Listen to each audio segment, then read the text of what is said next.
ఇంకోటి గురూజీ, ద్రౌపదికి కృష్ణుడు వరం ఇస్తారు ఆమె చేసుకున్న పుణ్య ఫలితాల వల్ల.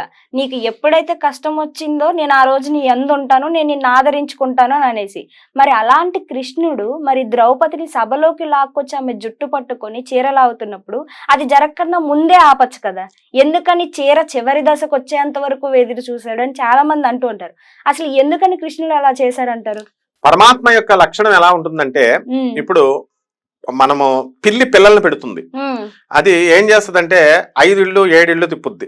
ఫస్ట్ రోజున చిన్నగా పెరిగినప్పుడు ఒకటి, వాళ్ళే మళ్ళీ 5 పిల్లల్ని పెట్టింది అనుకో, ఒక 2 పిల్లల్ని వేరే వాళ్ళ ఇంట్లో పెడుతుంది, 3 పిల్లల్ని వేరే వాళ్ళ ఇంట్లో పెడుతుంది, ఇటు అటు చూసుకుంటుంది. మళ్ళీ అట్లా ట్రైనింగ్ ఇస్తుంది. తర్వాత తన కొంత కాలం తర్వాత వదిలిపడేస్తుంది. కోడి కూడా అంతే, పిల్లల్ని రక్షణ ఇచ్చి కొంతకాలానికి వదిలేస్తుంది. అంటి పెట్టుకుని కాపాడి 30 సంవత్సరాలు వచ్చినా సరే పిల్లలు అని సర్వసౌఖ్యాలు ఇచ్చేది ఒక మానవుడే ఎక్కువ కాలం చూస్తాడు.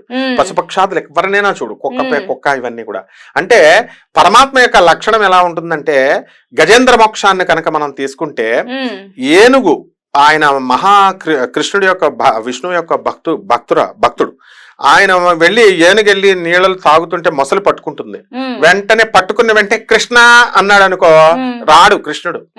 ఆయన 1000 సంవత్సరాలు యుద్ధం దాంతో ఆ మొసలతో పింగులు ఆడి యుద్ధం చేసి ఇంకా అవసాన దశలో ఇంకా నేను ఓడిపోయాను అనుకున్నప్పుడు, కృష్ణ నన్ను రక్షించు అన్నప్పుడు, అప్పుడు విష్ణుమూర్తి ఏ స్టేజ్ లో ఉన్నాడు తెలుసా?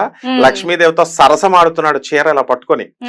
ఆ భక్తుడు గజేంద్రుడు పిలిచిన వెంటనే పోతనామాచ్యుడు రాస్తాడు ఆ పద్యం.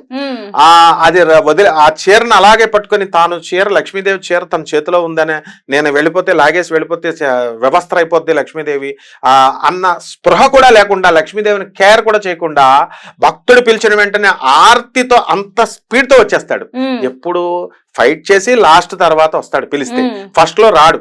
నెక్స్ట్ ఇంకొకటి ఏంటంటే, ద్రౌపది వస్త్రాపహరణం జరుగుతున్నప్పుడు ద్వారకావాస కృష్ణ అని పిలుస్తుంది, రాడాయన, లేట్ గా వస్తాడు. తర్వాత కృష్ణ సర్వాంతర్యామి అని పిలిచినప్పుడు టపక్మని వచ్చేసాడు. ఏమిటి, ఎందుకు లేట్ చేసావు కృష్ణ అని అడుగుద్ది తర్వాత సందర్భంలో, అంత సేవ్ అయిపోయిన తర్వాత. నువ్వేం పిలిచావు అంటాడు. ద్వారకావాస అంటే ద్వారకకిను హస్తినాపురానికి ఢిల్లీకి చాలా దూరం ఉంది కదమ్మా, టైం పట్టింది అంటాడు. అంతర్యామి అంటే నీలోనే ఉన్నాను కాబట్టి వెంటనే ప్రకటితమయ్యాను అని. ఆ కర్మలు ఆపడు. మనం పాపపుగా భగవంతుడు సృష్టిని సృష్టించిన తర్వాత మానవుడికి సర్వజ్ఞానాన్ని ఇచ్చేశాడు. పశుపక్షాదులకు భగవంతుడిని తెలుసుకో. What is the difference between animal and మానవుడు అంటే, యానిమల్స్ కూడా జ్ఞానం ఉంటుంది, అన్ని ఉంటాయి మనకులాగే, అన్ని నిద్ర, మైథునం, భయము, ఆహారము, ఆకలి ఇవన్నీ ఉంటాయి, రిప్రొడక్షన్ చేస్తాయి మనకులాగే పిల్లల్ని, అంతా చేస్తుంది. కానీ జ్ఞానం కూడా ఉంటుంది. లారీ దాటుతుంటే, రోడ్డు దాటుతుంటే కుక్కలు చూడు దాటుతాయి అవి, కానీ ఒక జ్ఞానం ఉండదు. అదేమిటంటే భగవంతుడిని తెలుసుకోవాలనే ఆసక్తి వాటికి ఉండదు. మానవుడికి మాత్రం భగవంతుడిని తెలుసుకోవాలి అనే ఆసక్తి ఉంటుంది. కాబట్టి మోక్షానికి, అందుకని మానవ జన్మ ఎత్తిన తర్వాతే మోక్షం.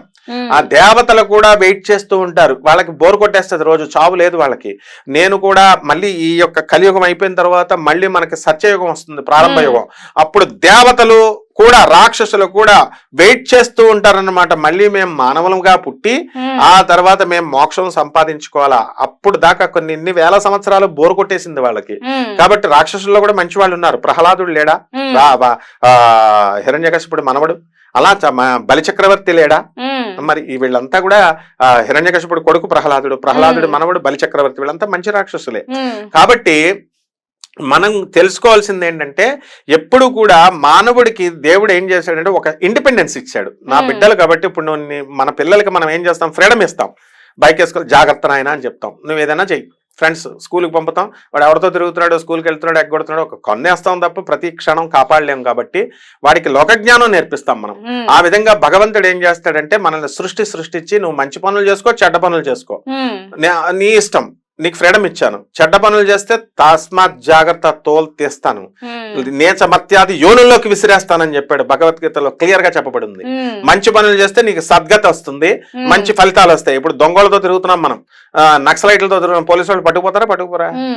మంచి మనం అది మనకు ఉండాలా, అంతేగాని మన ఫాదర్ వచ్చి నువ్వు తిరక్కరా అని చెప్పడు, ఆటగాడిలాగా ఎదిగిన తర్వాత కూడా, మనం పెద్ద అయిన తర్వాత కూడా.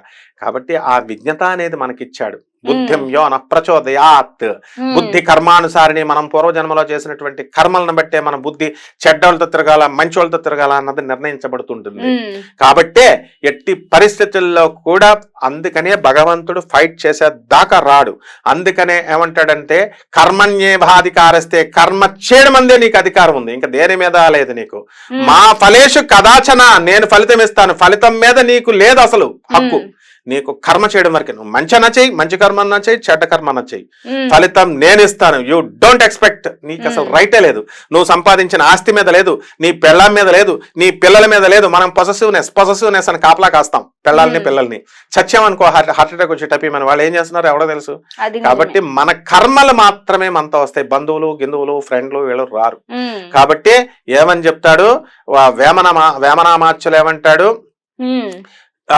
ఈ మనం కట్టినటువంటి గుడ్డ శ్మశానంలో ఎవరి పాలు? చాకలి పాలు. దేహము శ్మశానం పాలు, భార్య చెడ్డది అయిన పరుల పాలు అన్నాడు. అందువల్ల మనకి దేని మీద హక్కు లేదు. కాబట్టి ఒక్క కర్మ మీదే ఉంది. కాబట్టి ఆ కర్మ చేసిన తర్వాత మనకి ఆ రిజల్ట్ రాకపోతే శ్రీకృష్ణుడు క్లియర్ గా చెప్పాడు. అంతేగాని భగవద్గీతను ఒక మత గ్రంథంలా చూడకూడదు. It is a management skills teach చేసేది, టెక్నికల్ నోహౌని చెప్పేది, జీవితంలో రాజకీయ విశ్లేషణ, ఎవరితో ఎలా బిహేవ్ చేయాలి అన్ని. ఇట్ ఈస్ అన్ ఎన్సైక్లోపీడియా అనమాట.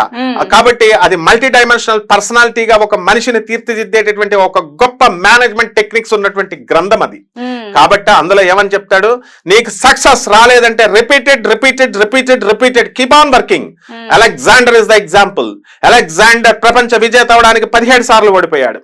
మన పోరస్ దగ్గర, అంటే మనం చెప్పినటువంటి పురుషోత్తముడు ఇండియన్ రాజు దగ్గర ఓడిపోయాడు.